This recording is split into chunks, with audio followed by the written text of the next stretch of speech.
الفيلم بيبدأ بعملية قتل بشعة لمجموعة من أخطر المجرمين والقتلة في أحد أوقار المافيا، ومحقق الشرطة بيتوجه لمكان إطلاق النار، وبيكون القاتل لسه موجود هناك ومستمر في عملية القتل. وفجأة بيجي القاتل من ورا المحقق وبيصوب مسدسه على راسه. كريستيان طفل بيعاني من متلازمة متكررة ولا إرادية، وقال صوت صاخب بيسبب له هياج عصبي. ده اللي مامته بتقوله للدكتور صاحب المصحة. قال لهم كريستيان ولد ذكي جدا وبيحب يعمل كل حاجة بإتقان شديد، ودي من أعراض مرضه. كان معاه في المصحة أطفال زي حالته، بس كل واحد بيبقى ليه طبيعة تصرف مختلفة. والده كان عقيد في الجيش في سلاح المخابرات، واعتنى بالولد جدا.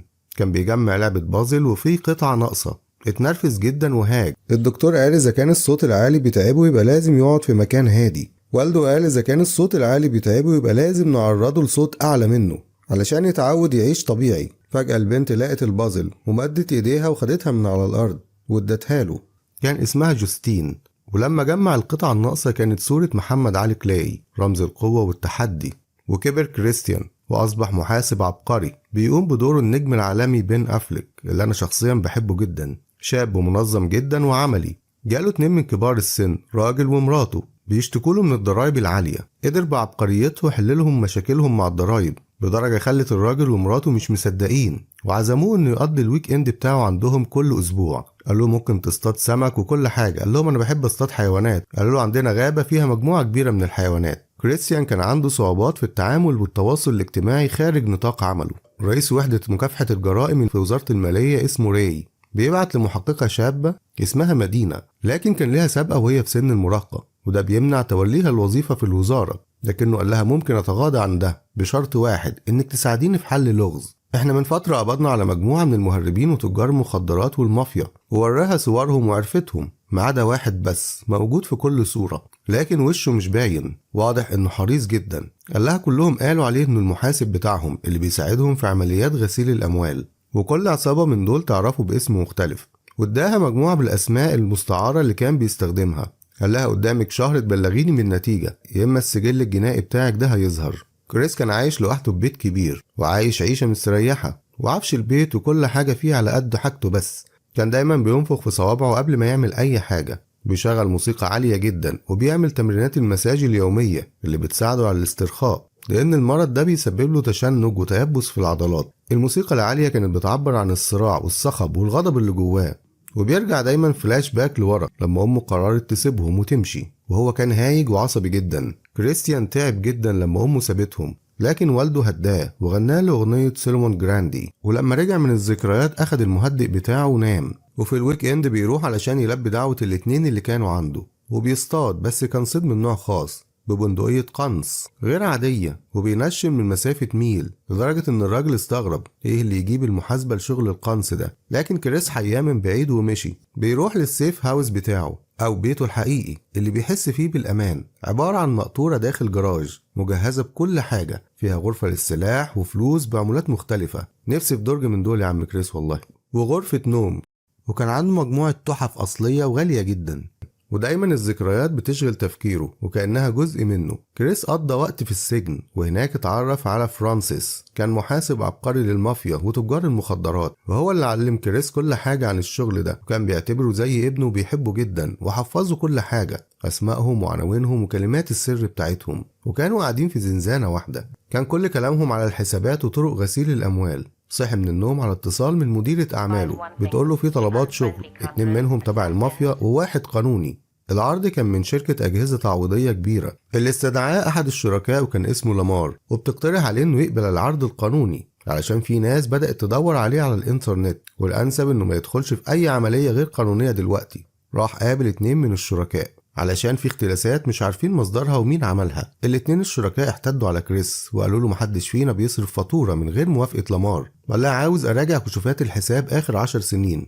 ريتا قالت له بيقولوا عليك عبقري. في الوقت ده مدينة كانت بتبحث عن الأسماء المستعارة اللي كان بيستعملها، لكن كانت بتوصل لحيطة سد. واضح إنه مختار الأسماء دي بعناية جدا للتضليل. حاولت توصل لأي حاجة لكن معرفتش. بعتت الجزء الواضح من الوجه ده للمباحث الجنائية. لامار بيقابل كريس وبيقول له أنا ما خلفتش ولا اتجوزت، والشركة دي هي بنتي، ماليش علاقة بالحسابات طول عمري. أنا بقدم خدمة طبية باستخدام النانو تكنولوجي اللي ادت أمل كبير جدا للناس في الأجهزة التعويضية. أنا مكرس حياتي بس للاختراعات والاكتشافات اللي بتخدم البشرية.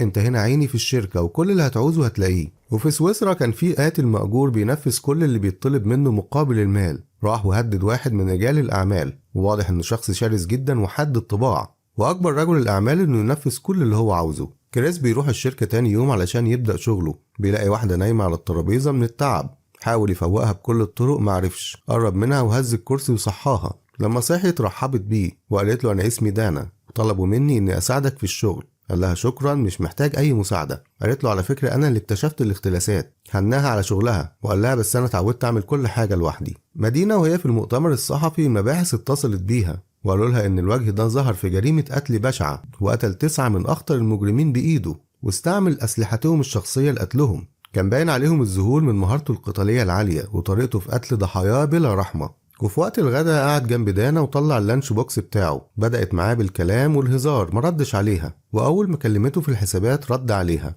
قالت له إن والدها كان محاسب ودايما حاطط الأقلام في جيبه. قال لها زي كده؟ قالت له أنا بحب الفن جدا، لكن والدي كان أفضل لوحة عنده لوحة الكلاب اللي بتلعب كوتشينة. قال لها على فكرة أنا كمان بحبها لأن فيها تناقض. بين أفليك كان عبقري جدا في أداء شخصية كريس. وبدأ كريس شغله، شمر قميصه ورسم سبورته وحط أقلامه وبدأ يفتح الدفاتر ويعمل حسبته بالنظام بتاعه علشان يلاقي الإبرة اللي في كوم القش. وبعد ما خلص على السبورة كتب على الحيطان. كان مستمتع جدا بشغله. ده الشغل والحياة الوحيدة اللي بيلاقي نفسه فيها، وكان بيعمله بمزاج، وكأنه موسيقار وبيعزف أعزب الألحان، أو كأنه رسام وبيرسم أجمل اللوحات. مدينة جالها شريط جريمة القتل. حاولت تسمع أي صوت منه للشخص القاتل، حاولت بكل الطرق لكن ما سمعتش حاجة. حطت الشريط على مكبر الصوت، سمعت واحد بيغني أغنية سيلومون جراندي. تاني يوم دانا بتيجي لكريس، معرفتش تشوفه من الأرقام اللي مكتوبة في كل حتة. خبطت على الإزاز، فتح لها الباب. كان شخص مختلف جدا عن اللي قابلته، متكلم وودود، وشرح لها عمل ايه. قالت له شغل 10 سنين عملته في ليلة واحدة، وانبهرت جدا من اسلوبه في الحسابات. واتكلم معاها ببساطة وتلقائية. طالما الامر متعلق بالارقام هو هنا شخص طبيعي وعادي جدا. في نفس الوقت ريتا بتدخل عليهم وبتنبهر من طريقة كريس، وبتقول لدانا سيبينا لوحدنا. قالت له ايه الاخبار؟ قال لها في اختلاس بقيمة حوالي 60 مليون دولار. قالت له بعت لي تقرير بده. اندي الشريك التالت في الشركة صحي من النوم ورايح ياخد علاج السكر بتاعه. فتح التلاجة لقى براكس القاتل موجود في المطبخ. قال له انا هتعامل معاك زي ما بتعامل مع اي شخص كبير وعاقل، وهحترمك جدا. دول ازازتين الانسولين بتوعك، هتاخد جرعة زيادة وتموت بكرامتك بدل ما نقتلك ونقتل مراتك ونحرق بيتكم. ولو مش عاوز حاجة تانية تحصل لمراتك نفذ اللي بقولك عليه. كريس بيروح الشركة تاني يوم، بيلاقي عامل النظافة بيمسح شغله كله من على الحيطان والسبورة وبيلم كل حاجة. وقال له دي تعليمات دكتور لامار. بيدخل لامار وبيديله شيك الأتعاب بتاعه وبيقول له كفاية لحد كده، مش عاوز أخسر حد تاني. كفاية إن صديق عمري أندي اتقتل، ولا تفتكر إني صدقت إنه انتحر؟ كريس قال له بس أنا لسه مخلصتش شغلي، في قطعة ناقصة. لامار قال له كفاية. طبعا كريس دي أكتر حاجة كانت بتضايقه، إنه ما يخلصش ويكمل الشغل اللي بدأه. دانا حاولت تواسيه وكانت زعلانة جدا إنها مش هتشوفه تاني لأنها حبته. روح البيت وكان غضبان جدا وعصبي ومش في طبيعته. وهو بيعمل تمرينات المساج ضرب نفسه بالعصاية لحد ما كسرها ورمى العلاج، وكان في حالة هياج عصبي شديدة. وكأن الموسيقى الصاخبة العالية دي كانت بتعبر عن الغضب والمعارك الداخلية اللي جواه. لكن بعد ما هدي أخد العلاج، خرج من بيته وراح علشان يمارس تدريب النشان بتاعه. كانت في عربية ماشية وراه، رسم الوجوه على الفاكهة ورجع بالذكريات لما والده وداه لشخص محترف يعلمه الفنون القتالية وهو لسه طفل، وكان بيطلب من المدرب انه يقسى عليه جدا. والده كان بيربيه بطريقة تخليه يواجه مخاوفه. يمكن يبان انه كان قاسي عليه، لكنه كان ده منتهى الحب ليه، وما كانش عايزه يبقى ضعيف او فريسة سهلة في المجتمع. وفي نفس الوقت 2 من القتلة بيدخلوا عند الراجل ومراته وبيهددوهم وبيطلبوا من الست انها تنده على كريستيان. بتخرج الست تنده عليه لكن مش بيرد. بيقول لها اندهي عليه مرة تانية، وهي بتنده فجأة بتيجي رصاصة في دماغه من بندقية كريس، وبيضرب نار على العربية بتاعتهم علشان محدش يلحق يهرب.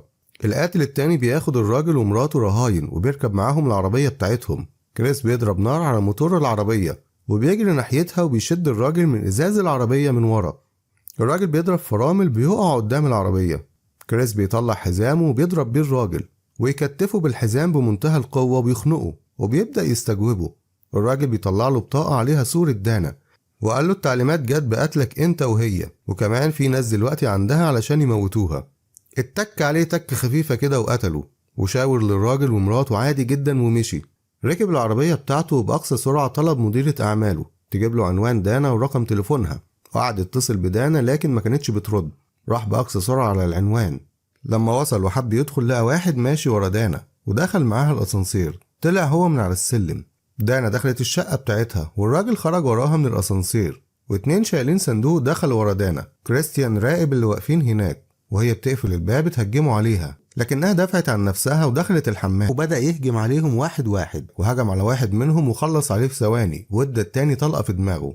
ودانا بتدافع عن نفسها. الراجل بيكسر الباب وبيخش عليها الحمام. في نفس الوقت كريس بيخبط على الباب والراجل بيفتح بيديله طلقة في دماغه، وبيدخل لدانا اللي أول ما شافته استغربت، لكنه بصلها كده علشان تطمن، وخلص على الراجل اللي ماسكه أوام كده واداله الختم في الدماغ. ودانا مش مصدقة اللي بيحصل. القاتل براكس بيوصل من سويسرا ومعاه الفريق بتاعه علشان يخلص على كريس.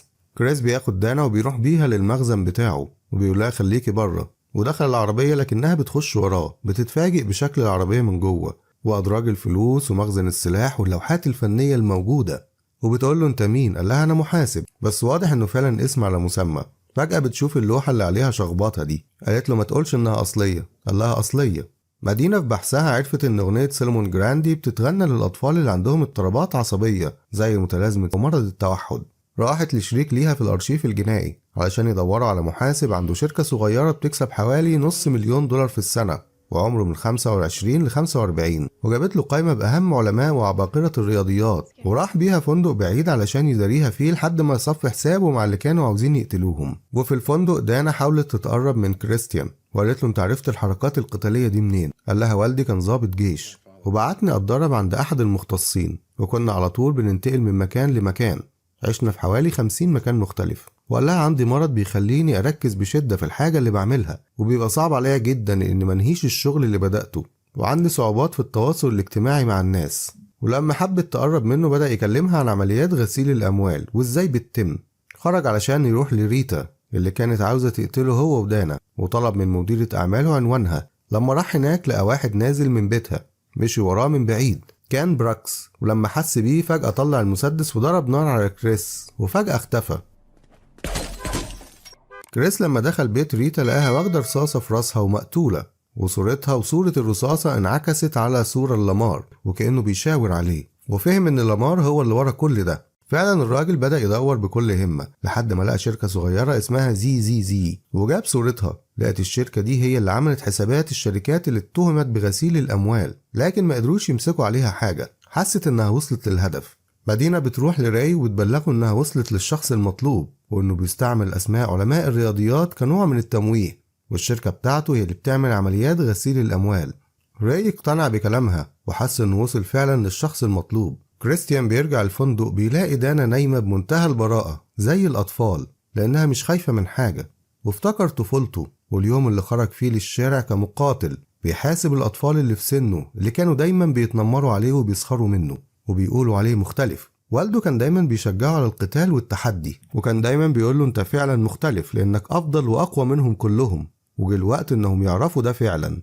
وبدأت حياته تاخد المسار ده، يا إما فريسة أو صياد. حس إن دانا تستحق حياة أفضل من كده، وإنه هيظلمها معاه لو كمل معاها. كتب لها رسالة بيودعها فيها، وقفل الباب وهو خارج وعينه عليها، بمعنى إنه دايما هياخد باله منها. راي بيروح هو والشرطة لبيت كريس، بيفتشوه بيلاقوا مسدس ودولاب ملابس من صنف واحد بس، وكاميرات مراقبة على الشجر الموجودة حوالين البيت متقدمة جدا. وفجأة بيشوفوا مدفع آلي بيتأكدوا إنه هو الشخص المطلوب.